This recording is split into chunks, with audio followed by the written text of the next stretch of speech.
Hello and welcome to another television review from MBE. We'd like to thank you once again for joining us here on our YouTube channel and of course our Twitch stream. And it's a Friday night, we're both here, and what we do on Friday nights is we talk about the Falcon and Winter Soldier. Well, for the last 4 weeks we have. This is the 5th week, we're into episode 5, John. Nearly the very end. Yeah, I love that close up. Love it so much. Anyway, it doesn't seem to work the same way as it normally does. But episode 5, John's called simply Truth, and yeah, I think that's the theme throughout the actual episode itself. It's a lot of truth, yes. Yeah. Last couple of episodes, episode 3 and 4, we talked about how heavy the action and violence was. I didn't kind of get that in this episode. This was more drama driven. I felt there was a bit of action at the start. The start, obviously, with Sam, Bucky, and James, yes, John Walker, which we'll get into, obviously. But the tone of this, I felt, changed dramatically, and it had to, I think, as well. But I'm going to hand it over to you now, John, so you can take us through this review experience with a close up. Yeah. Fucking terrible. Absolutely terrible. What was that? We have a flat camera. We couldn't use the split screen tonight. We're doing a camera in the corner effort, and I've tried the little close-ups and it's just ghastly, so we'll not do that. We'll just get right into reviewing this episode. Stephen, I've thoroughly enjoyed this episode. Let's bring up the little graphic, incidentally. It's not even the correct... Oh, it is the correct one. Yeah. Updated automatically. Love it, OBS. Stephen, I really enjoyed this episode. It was one of my favourites, as you did say. It's called Truth. There's a lot of truths in this episode. Apart from one slight lie from John Walker later on to a family, yes, which annoyed me. An understandable mistruth, though, wasn't it? Yeah. From Johnny Boy. Because he was in a position, wasn't he? And he did kill someone who was partly responsible for the death of his good friend Lamar, but it wasn't the guy who'd done it. It wasn't the woman who'd done it, because it was... what's her name? Name up very quickly. What's her name? Whatever that character's name is anyway, the Flag Smasher. That will give you an idea of just how much I detest this Flag Smasher subplot, Stephen, in this TV show. It just feels out of sync with what is going on in it. When I've seen the first trailers for this, I thought it was going to be John Walker, Lamar, Battlestar versus Bucky and Sam for the Shield. They were going to fight each other. The government would be on their side. They'd still be fugitives after the events of Winter Soldier. And it would be a sort of cat and mouse chase between those two mismatched buddies. The dog's farted again. That's the third fart in about 5 to 10 minutes. It just doesn't get any better with time. He's getting kicked out. It's horrendous. It really is. He's sleeping. He doesn't even realise. He's in the land of Nod. And we are getting choked out. But it's not worked out that way, Stephen. They forced this sort of flag smashing post-snap, post-blip subplotting, and I just don't think they've filled in enough gaps as to why they're doing this. We see this meeting at the end of this episode. They're about to vote on something. We hear about refugees. Is it that the people who came back from being snapped out of existence have had a hard time of it? Could it be that they are semi-refugees or something like that? I don't know. Stephen, I'm very concerned at the side here that we are being asked to log in to restream, so I'm going to quickly just do something here, very, very briefly indeed. We are on. Yeah, we are on, John. And we seem to be on Twitch as well. I am confused why it's asking me to log into the chat on the side. Perhaps I will do that at some point when you're speaking, Stephen. I will log in if I remember the password. Yeah. And I don't know if I do. But Stephen, it starts off with a bang in this episode. As you did say, it's not a highly action heavy episode. There's lots of contemplative moments with the characters. They're building a ship or fixing a ship up. But the intro is incredible. Yeah, and that whole setting as well, for the intro when Walker's on his knees with the shield, it was a great shot. I don't know if you remember that shot, John. It was a wide shot and the light was kind of shining on him and he was on his knees. Basically, it was done by this point. But you talk about the action in this sequence as well. It was all very close quarters, very, very close proximity between the three actors, in their fighting sequences, which I've not seen in this series yet. It's normally wide shots and it's very grand. This was very contained, I felt, but it was great fighting scenes. It was something that I'm glad they dealt with it very early on as well in the episode, that this confrontation of his actions, why he doesn't deserve the shield, why it's got to be returned, etc, etc. It's a great setup, John, and they didn't muck about that first 10 minutes. This is an hour long. I think this is the longest episode which I was very happy about. See. Yeah, so it was a great opening. It was, Stephen. I'm furiously trying to get a little thing to work. It's not working. Yeah. I really enjoyed it. It was You're not a robot. I am Captain America, he shouts. Yeah.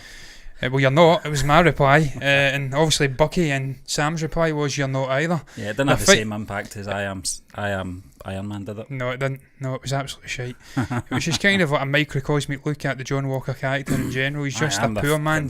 I am the fucking click, as Ringo Starr once famously said about Jeff Lynne trying to go for a click machine. I am the click. You don't need a click. I'm a machine. Stephen, I really enjoyed it. It was a nice, furious start to the intro. It's really just enabling our two heroic guys to get the shield back. Well, Sam to get the shield back. The moment I particularly liked was when James Buchanan, aka Bucky, I just love calling him James Buchanan now. Sounds very Scottish. Yes, exactly. I think he's off Scottish roots. A lot of New Yorkers are Irish and Scottish. When he throws the shield down beside Sam and looks at him and walks away as if, stop hiding from your I don't know what you'd even call it, your future, not your legacy. Stop hiding from the decision. Steve picked you to take this shield, to carry on the legacy of Captain America. You're running away from it. Your birthright, John. Your birthright. We've got this shithead running around bloodying the shield. Stop fucking about. Pick that shield up and get on with it. But in fairness, Stephen, they do examine what it means to be a black man, an African American, holding that shield through the Isaiah character. And how it's difficult for Sam to pick the shield up and come to terms with being a black Captain America. Will the state accept him? Will the people accept him? And Bucky does say to him at one point, "We didn't realise when we gave you what it would mean to you. How could we know?" I really enjoyed that. We'll get into that story, Stephen, though. I really enjoyed the start, but I enjoyed more the attempts from the writers and whoever directed this episode. Same director, John. Was it same director? Was it the same director? At trying to humanise John Walker. Yeah. There's a little bit of feedback there. We're just trying to hear if the audio sounds right. There was that's fine, some bad distortion. John, I will say one thing about Wyatt Russell though. What an actor! He's a great actor. This has been his best performance this episode because he's had more screen time to be himself rather than the portrayal of Captain America, which we've seen in the last 3 or 4 episodes. This image that he's had to keep up. We're getting to see the real guy now, which I think's great. It's great for Wyatt Russell as well because we're getting to see how good this guy is as an actor. And Stephen, they try to humanise him in this episode. Fail to try and humanise him because, to be quite frank, I don't think you can humanise a guy that's brutally killed someone with a shield in front of the entire world. But they try to do it through the sort of discharging of this guy. He's unhonourably discharged. He has all his military honours and benefits stripped from him. He has the Captain America title stripped from him. He gives a very passionate sort of plea response, try to give everyone his side of events, if you like. They try to humanise him through the whole Lamar's thing as well. Him going to the family, hugging the mother. The sister's not really having it. She's looking at him as if, no, I don't trust you. You're up to something. You're a skiver. If that's even a schemer, is the word I'm looking for. Maybe a skiver as well. I don't know. I doubt it though. He's a captain with a huge amount of honours. But Stephen, what did you make about the attempts to human? Did you think they were trying to humanise Walker, or were they showing a deviousness in him to maybe go and lie to the Lamar family? Is that maybe a sign that this guy, he presents himself as being a clean-cut, good man, but under the surface there's some dodginess, if you like? And Stephen, we can't skip by the moment he comes out the court and speaks to that woman. I can't recall what her name is, but she, in a sense, says, look, it's not the end of the world. We don't really own the shield. It's not government property, technically. Fucking Tony Stark. It's Tony Stark's, exactly. He designed that specific shield, that design, because obviously it gets snapped. Or did it get snapped? He took it off him at the end of Civil War, and he done some improvements to it. And obviously, Stephen, she says to him, "Wait, we've got some business for you. Take my call." The next time I try to phone, well, the first time I try to phone you. What did you make about it, though, Stephen? I'm going off on a tangent. Did you think they were trying to humanise Walker in this episode by showing his melancholic state? I've says in the notes, very smarty pants word. Yeah. He's down beat in this. A lot of things are going wrong for him, and they look into the more human side of the character and his defeat, how he's taken it. After the events of that fight, where he's in a sense gets his arm dislocated or something like that, and he's still not giving up. No, I mean, what did you make about that? I think that's the serum, John. But I think it was very important to really focus in on this character enough, not too much. You don't want to bog down the whole plot and storyline and pacing of the episode, because they are very.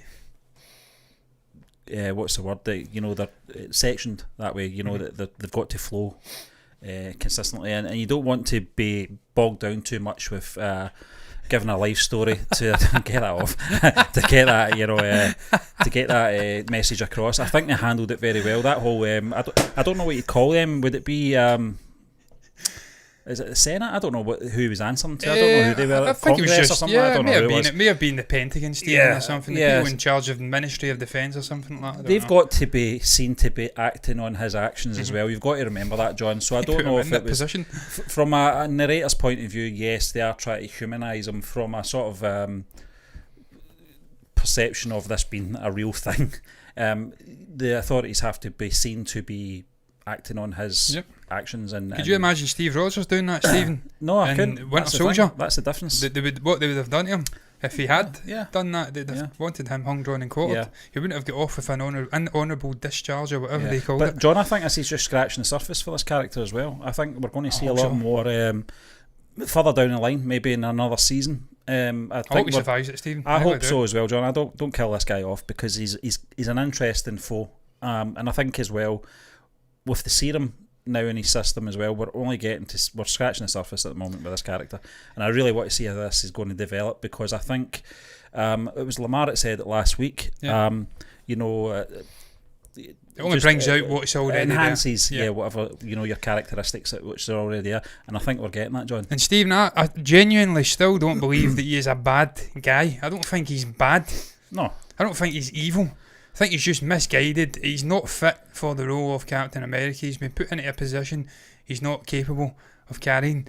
It's for Sam or Bucky to do. Yeah. So I don't think he's comfortable in that character, the limelight being on him. He's not the right fit. But I don't think he's an evil guy. I don't think he... And we see it in the comics, he turns anti-hero. So he's got his faults, but I think he ultimately does right the ship, if you'd like, and become an okay character in the comics. I don't know, I've not read them, Steve. I'm just basing on... I'm really hoping this is the origins of the character we're seeing at the moment. Yeah, Stephen, I hope so as well. I hope he doesn't die in the final episode, because it'd be blasphemous. Another character... Another character... I'm not even on being on the beer. It's just the water, Stephen, and Harley's farts, which is as good as beer. It's like fucking crack to some people. You certainly don't want to lie next to a Labrador all night long like I do, because it changes you irrevocably, and I'm certainly a different man to what I was before having that dog, good and bad. But Stephen, another character I didn't want to die was Zemo. I didn't want to see the end of Daniel Bruce. There was a moment where James Buchanan brings out the gun and he points it at him, and I'm like, he's not going to kill him. No chance, man. He's not going to kill him. And he doesn't. No. He's emptied the... whatever you call it. The round. He's emptied the barrel of the gun, the little bit the bullets are in. I'm not a gun specialist. We don't have guns over here. No. If you've got a gun over here, you're in big fucking trouble. It's not like America, where they shouldn't have guns either, but that's for another day. Steve, what did you make when he gets took away to Wakanda with and I'm going to bring them up, the name of them, because I have it in the Dora Milaje. Why the Dora Milaje? Were you happy that Zemo lived to see another day, albeit in captivity in Wakanda? What was your thoughts when you seen that scene? Because I was very happy to see this guy getting out alive. Yeah, but this all thingies back to the Winter Soldier, Civil War, isn't it? Where Zemo. What's Civil War? Yeah. He kills the king, doesn't he? T'Chaka, yeah. So it's only right that they take him away. Didn't kill him, did he? Well, I'm sure they'll get down to the bottom of it. Framing. They'll try them. I'm pretty sure. I don't think Stephen, I hope we get a Wakanda TV show at some John, point and do you Zemo know pops something? up again. It's funny you should say that. See, we were talking about last week and how we're getting to these, these new characters coming from Wakanda and how prominent they were in last week's episode. Not so much this week. But I was thinking about it earlier today prior to watching this episode 5, and I was thinking it wouldn't surprise me if somewhere down the line we get a Wakanda TV series. It would be great. I think or even a Dora Milaje. I think, sort of John, assassins. obviously, with you were talking about obviously Black Panther 2 earlier this week. I think I don't agree with the recasting, but a lot of people disagree with me, Stephen. That is the beauty of art. It's John, all I subjective. think if they've a television series, it could help Black Panther 2 as well. The narration of that, if they can maybe whip out a season of a Wakanda series, it can set things up nicely for Black Panther 2. Stephen, I'll quickly go on a tangent and address that. There's people commented, and they're absolutely right to comment. They have a different opinion and they're entitled to it. Why? He's an important figure and he's perhaps had unfinished business and may require recasting to finish the unfinished business. I personally don't think it'd be blasphemous to recast T'Challa. I think it'd be a disservice to Chadwick Boseman. He put blood, sweat and tears into that character. It was his character, synonymous with that character. I can't imagine anyone else playing it. And then the way that his time ended with it wasn't him cutting ties while he was alive. He passed away sadly from cancer. So for me it will always be synonymous with that, and I don't think there's a living actor can do that character justice the way Chadwick done it. So I don't want to see them recasting just for the sake of keeping John, that character there. They can bring another inspirational black character out. I think a lot of people do make this mistake of when you are referring to T'Challa and his recasting are just ending the character is the same thing as ending the Black Panther character. No, it's not. not. Black Panther is just the title, and we've seen that it could. Yeah, well, we saw it in the first movie, John. So they can continue on in that vein, and I think you're right, and I agree with you. I think they should just retire the character now. It was like when Carrie Fisher passed away, Steve. Yeah. You can't recast Carrie Fisher. No, as Princess Leia. She's synonymous with it. I say that and then I'm a hypocrite because I want Sebastian Stan to go and play Luke Skywalker, and that's another character utterly synonymous with another actor, but it's different circumstances. It's not passed away, man, at 42 suddenly for most people, so I don't want to see that person. But that's my tangent aside, Steve. We'll move on, man. I liked what they done in this episode. There was an intense focus on the legacy of the Shield. We heard Anthony Mackie speaking about the show before it came out, how it was going to focus on the legacy of Captain America on the Shield, who has the right to hold the Shield at the end. Yeah, we've seen that in spurts alongside the horrendous Flag Smasher stuff, and just Zemo popping up and dancing and getting looked for an hour on YouTube by Marvel's official account. This is the first time we've really intensely focused on it, I thought, in this episode, Stephen, what it means to be Captain America, what it means for a black man to be Captain America, and the way they go back and revisit Isaiah. I'm pretty sure that's what his name is. Yeah. A black super soldier, a man with super serum in him. The way he was treated differently from the likes of Bucky and other super soldiers because he was black, locked up for 30 years. How that shaped him. And just the way it's dealing with the racial undertones that we have in America, just now, black men getting killed with police officers and stuff like that. It's uncertain times for black people living in America. It's always been uncertain for centuries, man, let's be honest. But the way they dabble in that in various scenes in this, I thought it was absolutely brilliant the way they handled it. The way Isaiah says to him, they would never let a black man be Captain America, and even if he did, no self-respecting black would ever want to be. I thought that was powerful, but I didn't necessarily agree with it.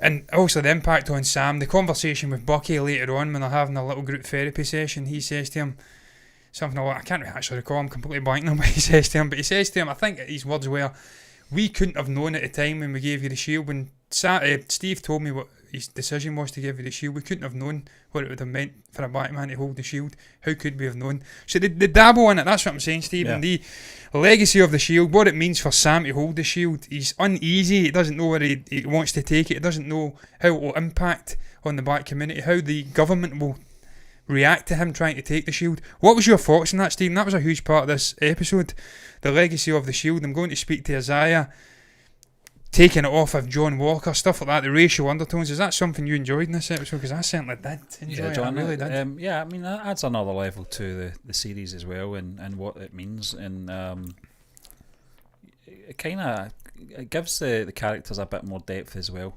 particularly Sam's character. yeah, I mean, the Shield it was always going to be a tall order to separate the Shield from Captain America. When I say Captain America, I mean Steve Rogers. But this episode kind of there was a journey for the Shield when you think about it in this episode. From where it started at the beginning of the episode to the very end. And you see the nephews playing with it as well. Stephen, I thought that was an important moment. It was. It kind of shaped. It confirmed that the old guy's bitter.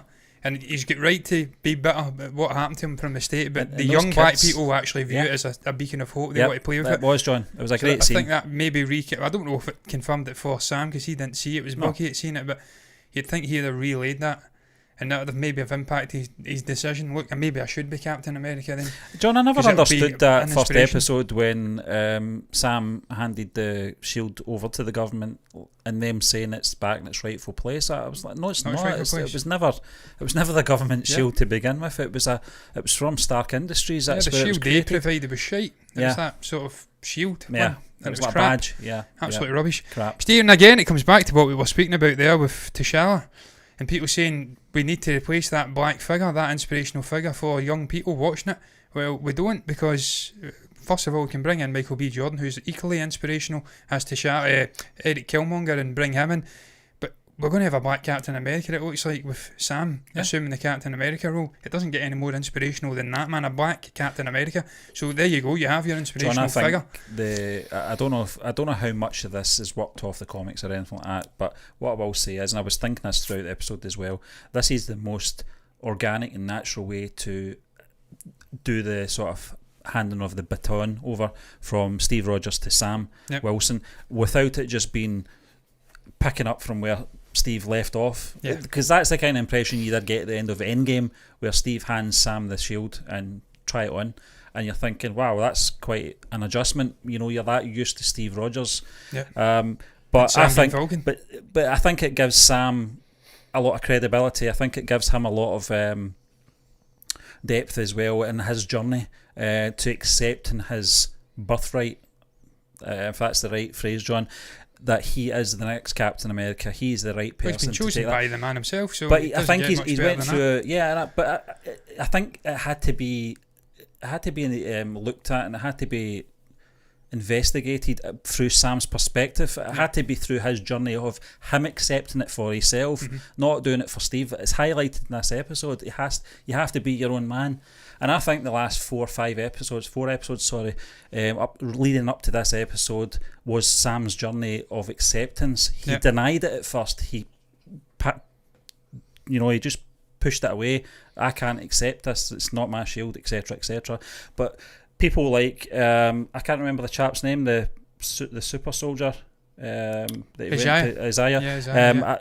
I think he has to meet these people. He has to understand. He has to meet the likes of the John Walkers, the ones that aren't worthy to carry it. He has to have that group therapy with Bucky as well, because I think probably in the back of Sam's mind as well, why does Steve not ask Bucky? He's his longest friend, maybe not his closest friend, but why, Steve. Well, we know that, but I thought it was just a great episode for explaining that, John, and it was a great journey as well.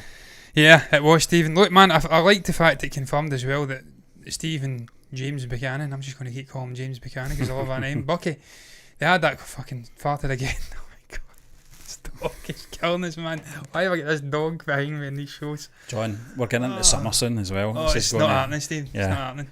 You're going on a lettuce diet or something like that, strawberries, something. But Stephen, you're not eating cream off a strudel. Yeah. No chance. I'm resetting my brain here, Stephen. I'll try and get back to recapture my thoughts before the dog farted and rudely interrupted.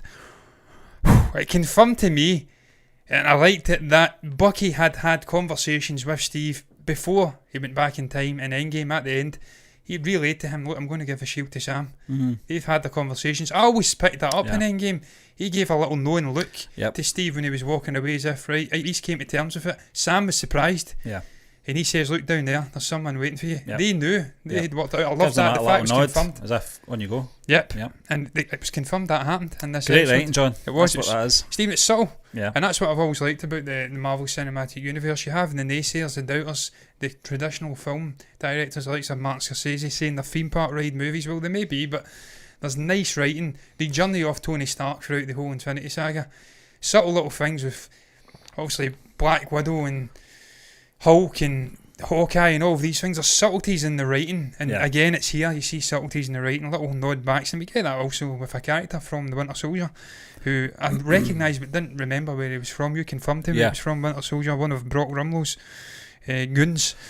Stephen, Sam's training as well. We get a training montage after, and it's a great montage. We have him with Bucky sort of hitting it off the trees. They have the group therapy session.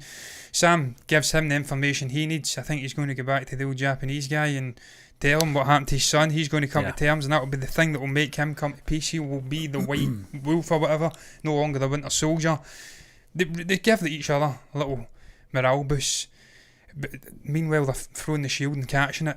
We get an extended sequence with Sam though, where he starts to grow into the role. He's hitting it off of the trees. He's hitting it off of a little. That was from a post. trailer, wasn't it? It was from the trailer. Yeah, he's doing acrobatics.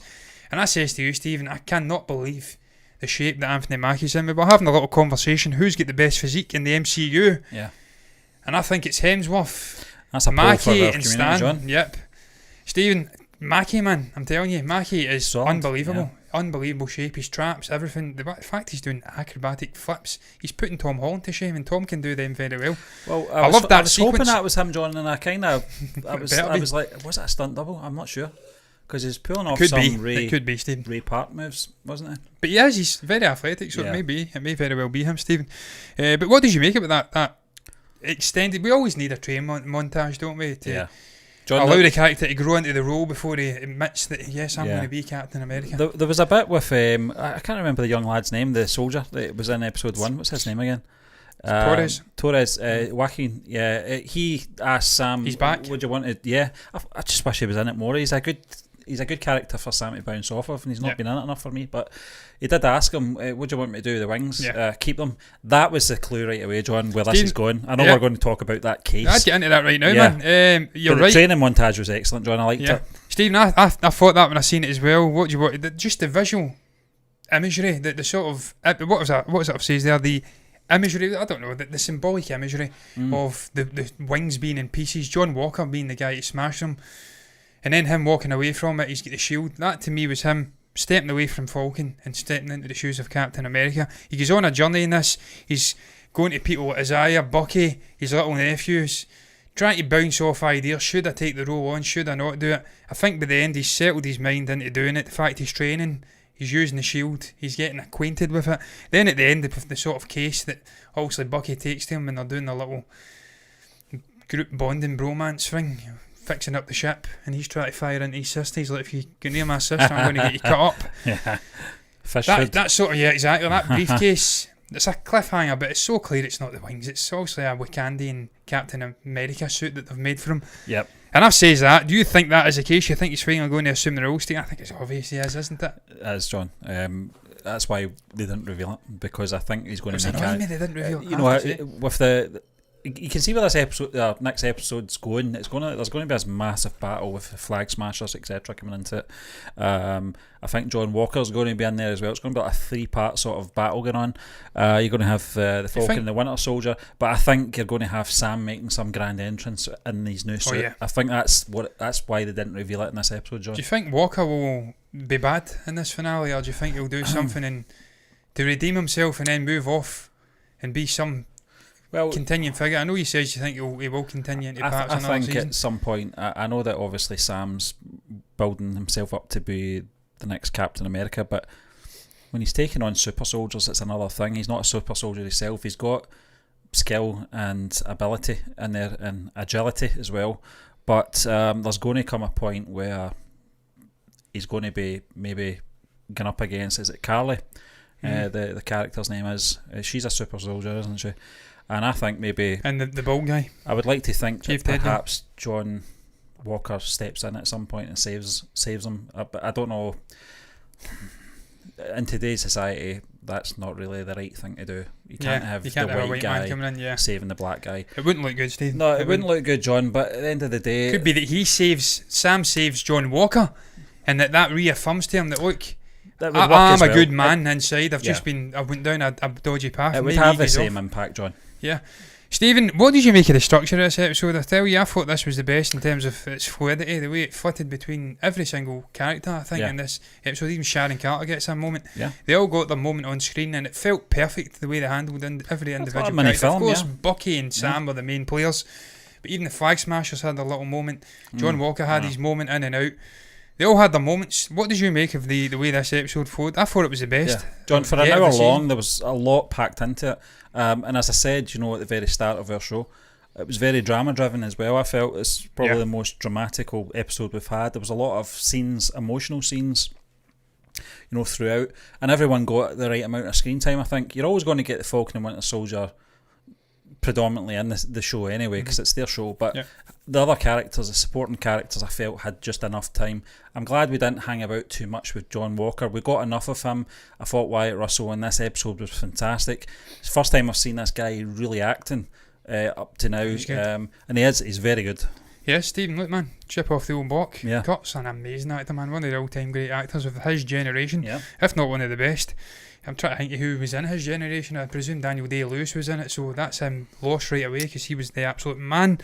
There's not many better than Kurt, I'll say that. No. Stephen, the Flag Smashers, before we round up the episode, the review of the episode, the fucking Flag Smashers, I says in my notes, they are like a bunch of Glasgow University students raiding the second-hand shops. They look as though they've got the sort of second-hand clothes. You've got Carly with the hoodie and that striped, god-awful fucking second-hand jacket. Yeah.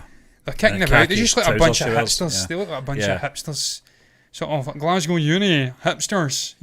They speak like that. They've kind of got the Americanised Scottish accent. Oh my god. So hip. Yeah. God damn. Oh, hey dude. That sort of fucking shit. That's what they're like. No one speaks like that in Glasgow, incidentally. Except from the West Enders. That's the way they speak. No one speaks like that. Stephen, did you pick that up in the Flag Smashers? There was a moment when they go back to the base. It's been ransacked. I think the government came in and took the enablers away, their allies. They're all standing there. I'm like, these are a bunch of fucking hipsters. Absolute jokes. I can't take these people serious. John, I always felt that they were a necessary evil. They're not even evil. Just... We're working with criminals now. Yeah. Didn't you hear we are criminals? We are criminals. Anyway, but John, I don't buy it. They're not convincing me enough. Even throwing that guy come in from the French guy from the Winter Soldier, it still did not convince me enough that these guys are the main antagonists. I know there's obviously the one working in the background. Can't remember. Power Broker. Not really seen him. We've only heard of him. Yeah. Who is this guy? Yeah. Stephen, I hate the Flag Smashers. That's what I'm saying. John always felt it was just a necessary evil to turn John Walker into the bad guy. I thought that was the point, but clearly it's not. They're still hanging about. And in their defence, I think we will get at the bottom of the Flag Smashers, why they're doing what they're doing in this finale. I think it'll all come out in the washing. I think it'll all come out. They hinted in this meeting that there was something going on with refugees, and this is why they're up in arms. The way the people who get dusted away came back seem to get preference. The people who were there for the 5 years, they get shat upon from a great height. They're angry about something, sort of youthful anger in there, and we'll get to the bottom of it. John, I don't know what it is about the Carly character, and it's nothing to do with Erin Kellyman, who plays her. She's born in 1998, by the way. Oh, she? She's so young, but that shouldn't have anything to do with it. Holy shit. I just don't think her and her... 23? 22? I just don't think her 21? And her sort of cronies Fuck me. Are convincing enough as scary, bad people. Steve, that's scary, man. I'm sorry for interrupting. People are born in 1998. It fucking terrifies me, man. Yeah. I remember 1998 vividly. Yeah. I was 9. Yeah. It terrifies me that there's people born. It was a good year, John. Yeah, it was a very good fucking year. It was a great year. It's funny we don't even have to mention what we're talking about. We know what we're talking about. Year. Especially May time, it was amazing. Went down onto a pitch. But John, I'll tell you something. Again, it's nothing to do with the actress. It's nothing to do with her at all, or actor. I just don't think they're convincing enough. Not for me anyway. They're not menacing enough. They're going to have to do something very special in this finale to redeem these Flag Smashers. That's all I'm going to say. Because they're not, Steve, I'm not buying it. No. I'm just not, no. And listen, look, the actor's good. She's a good actor. I'm not going to shit on her. She's a good actor. She's fantastic. But it's the second time now that I've seen her in a role, and she's just not convincing. It's the same role. It's pretty much the same role as Solo. She's mashed up, trying to be tough, and I'm just not fooled by her. Try to be she's not a revolutionist. Yes. And she's the sort of middle person as well. Yeah, like a sort of pocket-sized Joseph Stalin, or the guy before him, Lenin. Yeah. Sort of revolutionary, but not really. It's not one. They're not as crazy as these people. Joseph was fucking mad. Absolutely crazy. Good crazy though. I like Joseph. He ended those Nazi bitches. But look, went off on a tangent there. I'm a good communist. There you go. I'll admit it. I do like communism. Socialist. Stephen, overall thoughts on this episode, man. Theories for the finale. I really enjoyed this episode. I thought it was great. I liked the way it flowed. I liked the majority of screen time that Bucky and primarily Sam got. The way Sam went on a journey and really grew into the skin of Captain America. I enjoyed it. The way they dealt with the racial undertones, what it means for a black man to take on the shield, his relationship with the flag, with America, a country that treated them with no respect. You see that with Isaiah. He went away, fought hard, he comes back to a burning cross on his lawn. I loved the way they dealt with that, man. It was almost like a Spike Lee movie. Fucking loved it. Overall thoughts on the finale, we'll get into that. What was your thoughts on the episode, Steve? John, I loved this episode for its character development and its character investment. This is probably the most spent time with the characters where we're not having to rely on amazing action sequences. As I mentioned, there's only the one at the very beginning, and that's probably it, as I recall. Yeah. Everything else is drama driven, and that I think this series needed that. It needed to take a little breath before everything kicks off for the season finale. It's going to kick off. Stephen, theories on the finale. We've kind of done it already. Yeah. I expect John Walker to have a come to Jesus moment. I expect him to survive. I hope they don't kill him. Wyatt Russell's better than that. Him and Zemo, I don't want to see killed off. I think Zemo's done, Stephen. I don't think. Well, you says he was in the finale, didn't you? It says in IMDb he was back. Yeah, he's in 5 of the 6 episodes. So I hope Zemo doesn't die. I hope John Walker survives. I want Sam to take on the mantle of Captain America and absolutely tear it up. Bucky do what he does. He's already had some great moments. Sharon Carter has to do something. The power broker has to come in. I don't know what's going to happen. I'm not going to over theorise. I've done that with WandaVision and ended up with egg in my face. We might have a cliffhanger ending. Stephen, I hope. I'll tell you this, man, and it goes sort of against what you think with me. I've got a fucking shield behind me. I love Captain America. I do not want to see Steve Rogers back in this episode. I do not want to see Chris Evans wasting one of these supposed appearances. It would take everything away from Sam Wilson's the character, what he's done in this episode, if they brought him in. It'd be terrible. I think John Walker, I think Wyatt Russell is, I think he's pulling a leg with this one. Yeah, Steve, in fairness, he never ever says at any point. Well, he never did, John. Steve Rogers is coming back. No. He just kind of, he done what your man Paul Bettany done with WandaVision in a sense, and the director. Playing with words and doing it intelligent, trying to get eyeballs on the finale. They don't need to do it with us. I'm already invested in this. But that's going to round it up, man. I cannot wait to see the finale. I'm looking very much forward to it. That's not even English, but I says it anyway. Much maligned, much yes, much famous, much something. I says that famously back in the day during the audio shows, and I had a complete mental fucking breakdown. Those days are gone. You can have mental breaks down now, and just breaks down now. I've had one there, and move on swiftly and competently finish shows off. That's what I'm saying. That's going to round up the review, guys. We'll round it up just now. What was your thoughts on the episode 5 of Falcon and Winter Soldier? What was it called, Stephen? What's it called, Stephen? I was going to call it the Truth. I was going to call it the rescue again. I was watching the Mandalorian. Yes, he was watching the Mandalorian finale with Luke Skywalker tearing it up. Yeah. So the rescue is in his mind, but it's truth. What was your thoughts in this episode? Was it one of your favourites? What did you make about Sam's journey in this? Did you enjoy the way they explored the relationship with Black Americans and their love it relationship with the flag? Did you enjoy it? What did you make about the action, John Walker? Anything at all? Our review, you can comment below.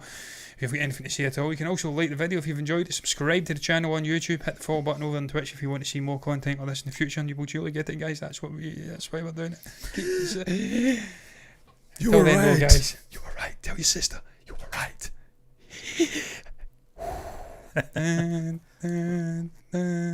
Bye